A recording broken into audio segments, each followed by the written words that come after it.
Hello again, friends. This will be the installation video of the Digitakt or Digitone 1 or 2 into the manually sliced case. A very, very straightforward process. You will need two different tools.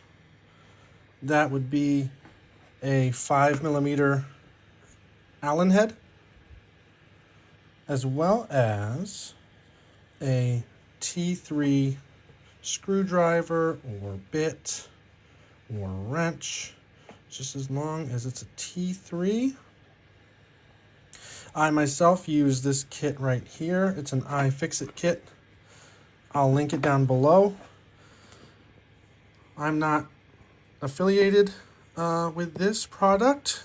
You can trust me because I don't know how to do that stuff, but I will link it down below. It has way more than you need for this job. Okay. Before we begin, I'd like to stress for you to make your own determinations when it comes to warranty. I'm not here to tell you whether this does or does not affect your warranty. I certainly would not send my device into Elektron inside of one of these cases. That's an immediate opinion right there. But let's move on. So overall, this job consists of what? 13 pieces of hardware. You have 6 5mm Allen heads on the faceplate. And let's just begin taking these off right here, right now. I'm planning on just doing this video in just one take. Just to sort of show you how straightforward it is. Your very first time loosening these pieces of hardware, they might be quite tight. So just keep that in mind. As long as you have a nice purchase on your tool and on the hardware, you should be perfectly okay. So those 6 faceplate screws are already out. Again, that's a 5mm Allen head. I have it on this little screwdriver. You might just have an Allen wrench sitting around at home. As long as it fits, it fits. Okay, so the faceplate is loose. So what I'll do is I'm going to take this faceplate and I'm going to rotate it away from me and set it down. And so you'll just see it right here. And you're going to see why we do that. It's because there's 2 ribbon cables that attach the faceplate to this I/O PCB right there. So I've just perched this faceplate on the back of the enclosure, on this part here. I'll even do this here. And it just allows me to have it not resting on the knobs. You certainly could probably place this on the table. I do that sometimes. And another note is moving forward from here, you could either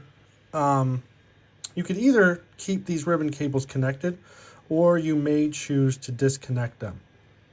I'll show you here in this video on how I would do it while keeping them connected, because obviously that's a more comfortable option for a lot of people.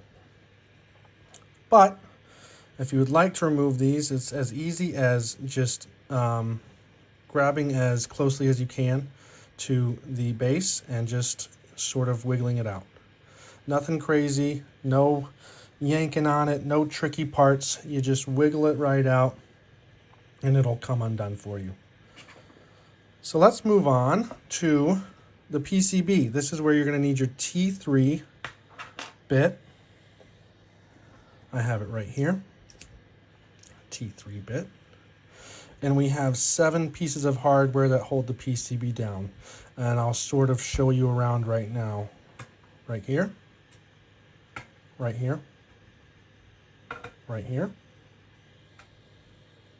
right here, back here in the corner, right here, and right there. 7 screws. Cool. Let's get started on that too.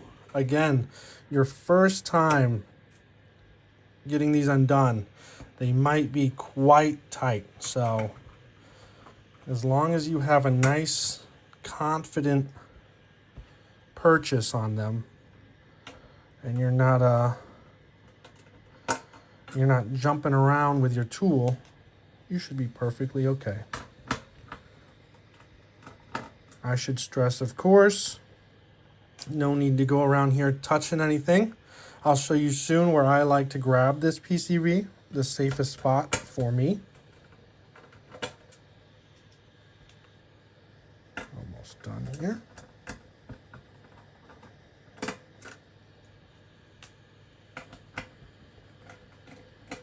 And look at that, 7th screw out. Okay, so everything's loose. This is as far as you go. This, I would consider the disassembly of the faceplate itself to be harder than what you've just done here. Cool, let's move these things over. So since we've kept these connected, we're gonna just move these over together as one object. And so I'm gonna sort of move you over here. And then where I'm gonna grab the PCB is just right here in this barcode. I could rest assured that there's no contacts above and below right here. And this is a pretty safe spot to grab this. So I'll do it right now. Sucks to be left-handed, but here we go. And I'm gonna also grab, as you can see my hand over here, the faceplate, and I'm just gonna move them over as one. Boom. It is as easy as that. So let's get this out of the way. Let's move this over here. So as you can see, I'm still resting the faceplate on the enclosure, and I'm just gonna let it sit there. Oh, quick note. We're going to take one of our PCB screws, one of the T3s, and we're gonna put it right back in the case because we use one less in this design. And it's the location back here in the right. With my little forehead feature here, I'm unable to make a convenient way for you to screw that in. So everything should be just fine. We're just going to use one less piece of hardware. And then we begin just putting it right in.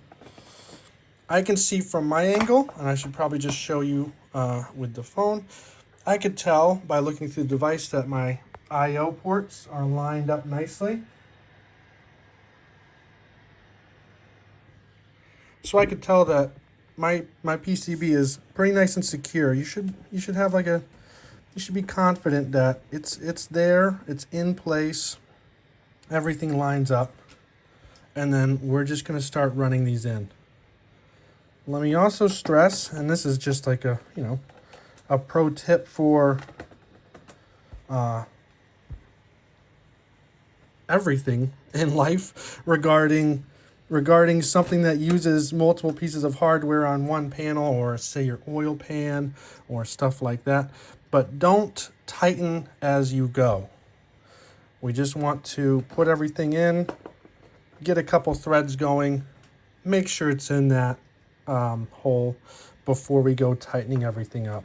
It just helps aligning everything in the end. So just putting them in loosely for now before I go and tighten them. Cool. Everything's loose, so I can go in, tighten them up. I don't crank on these. These are heat set inserts, so they are metal threaded inserts, so it's not plastic. You shouldn't have to worry about tearing out threads or it not being as durable or anything like that. It should hold up to a nice snug fit. I just personally don't like to crank on hardware. Cool. All of these are tight, right? Yep, yes they are. Beautiful. That's it for the inside. We could say goodbye to the inside of the case forever. And we're going to flip over our faceplate. Faceplate's on and looks beautiful. Moving over to the 5mm Allen head here. And then we're just going to run in our faceplate screws, 6 of them. Again, we're not going to crank on anything just yet. We're just going to have everything in nice and loose, just to ensure that we're aligning up the faceplate properly.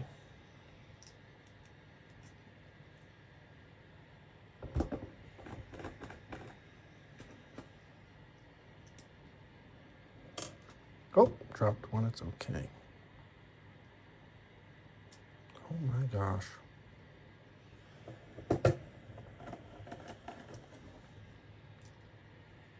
And this one down here. And then let's snug them up.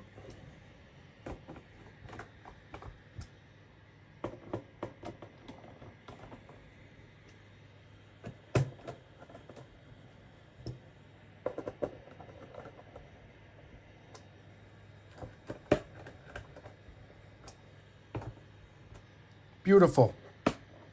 We are finished. That was the installation right then and there. You could then feel free to plug in your device and start jamming. I heard one comment. I wasn't expecting that question, but someone asked how these buttons sound in this case versus the other. So just, I guess, quick sound check here, keyboard style.